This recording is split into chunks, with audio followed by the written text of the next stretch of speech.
Mesdames et messieurs, la Cour. Les hommes de ce XXIe siècle sont-ils des alliés sur le chemin de l'égalité ou au contraire des fossoyeurs de la lutte contre le sexisme? S'ils sont alliés, où sont-ils? Que font-ils?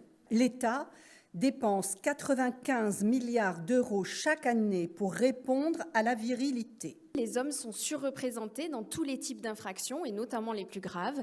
Les hommes ne sont pas violents par nature. On les éduque encore aujourd'hui avec une notion de virilité. Un enfant qui voit un de ses parents être violent avec l'autre, il n'est pas témoin de ces violences, il en est victime. Et en fait, il y a encore malheureusement beaucoup trop de magistrats qui vont considérer que s'il n'y a que des violences sur la mère, il ne faut pas toucher à l'exercice de l'autorité parentale. Nous n'avons pas été éduqués à parler de vulnérabilité.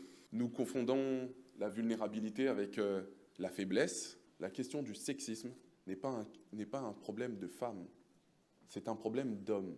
Je vous demande donc, mesdames et mesdames, les jurés, de ne pas tomber dans le piège qui vous est tendu aujourd'hui. Ne changez pas l'ordre des choses.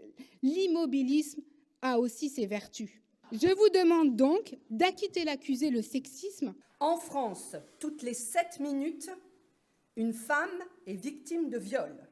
Qui est responsable de ces viols? On ne rencontre partout que des hommes qui ne sont pas concernés, pas au point de s'impliquer. Alors je propose que pour les 200 ans qui viennent, messieurs, vous repreniez le flambeau. Érection d'un homme nouveau.